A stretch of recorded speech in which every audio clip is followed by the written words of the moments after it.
Welcome back, my friends, to the show that never ends. We're so glad you could attend. Come inside, come inside. Welcome back to The Price of Business. I am your host, Kevin Price, talking to you about you and your business. Walter Rogers, he is part of my brain trust, if you will. This guy has forgotten more about sales and on customer relations than I've ever known. And delighted to have you on the program. Of course, President of Baker Communications.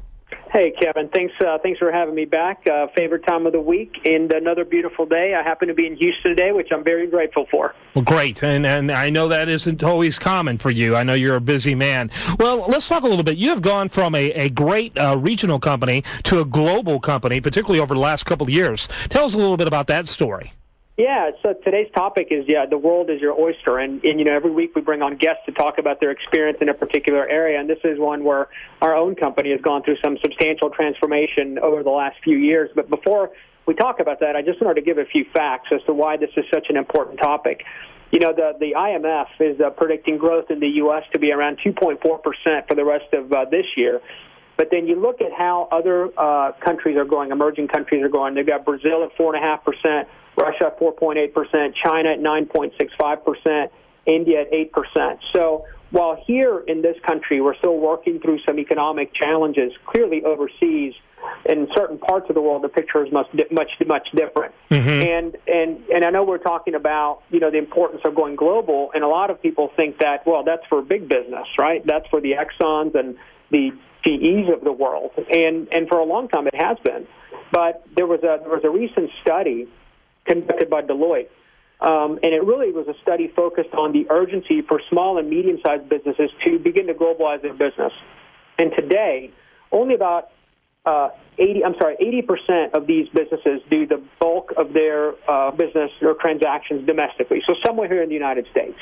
But it also said that within 3 years, 65% of the same group of companies, the mid-market companies, will be doing at least some business outside of the United States. So it just goes to show the importance of beginning to make that transition from really thinking regionally to thinking nationally to now thinking really globally. Okay, very, very interesting. So think of a company out there that is your basic small business out there. How should they be thinking differently and not just in their neighborhood nowadays? Yeah, so and I'll talk about our story because I think we're a pretty good example of that.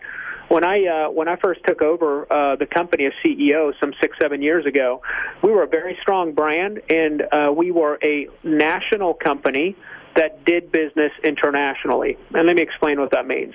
We served customers that were based primarily out of the United States, and from time to time they would have us deliver services for them in other locations across the world. But for the most part, we were flying people from the United States to, Australia or England or Russia or Saudi Arabia or whatever. And that was one way to meet their needs. But that's really not an international company, right? That's just somebody reacting to requests that a customer has in a particular geography. And flying an American to do business in Saudi Arabia, for example, or England, the cultures are different. So in a services business, not everything translates all that well if you don't have local context of that particular culture.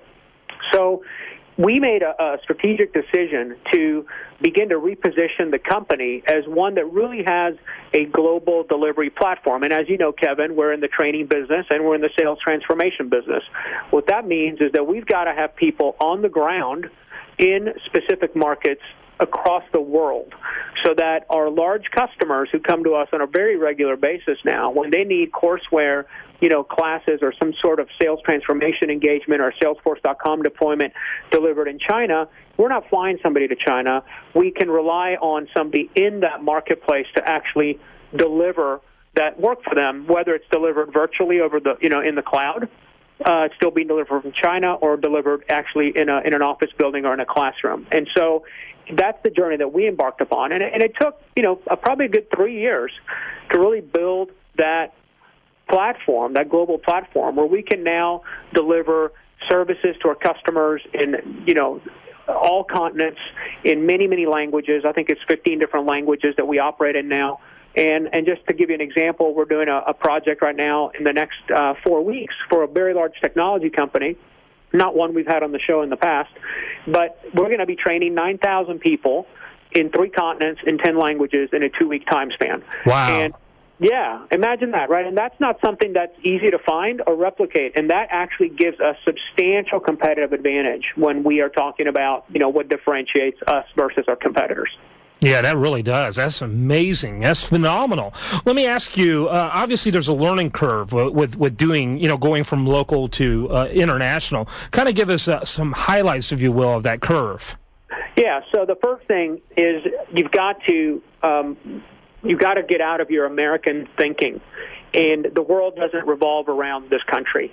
So asking partners that you're courting in other markets, as a part of your extended delivery team or product team, to live within the boundaries of the U.S. time zones can be very difficult. And so first thing you've got to just adapt to is, understand that you'll be making calls at 9, 10, 11 o'clock at night, 3, 4, 5 in the morning, whatever it is.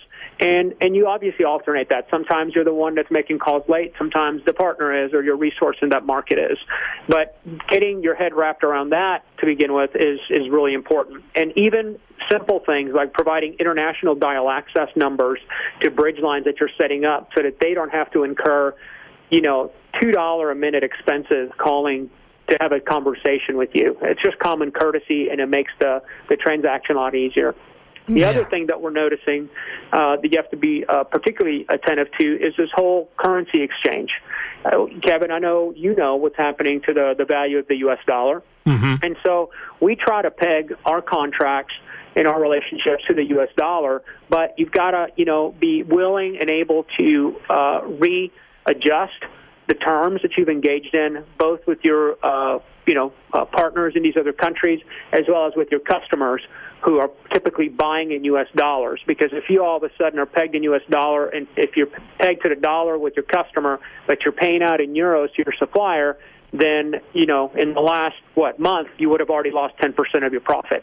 So you've got to be really careful when it comes to those currency fluctuations. Yeah. And then being very, very acute of cultural differences, words that are appropriate or not appropriate to use as you engage in dialogue with your partners and your customers.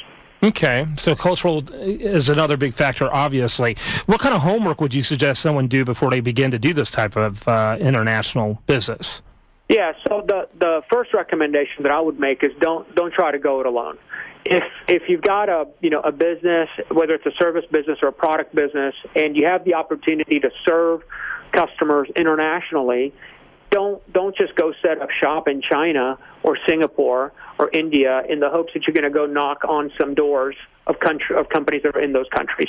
First, start by identifying those customers that you serve today or you want to serve today that have operations internationally where you believe you can add value by providing a single point of entry to that delivery of the product or service in that particular market.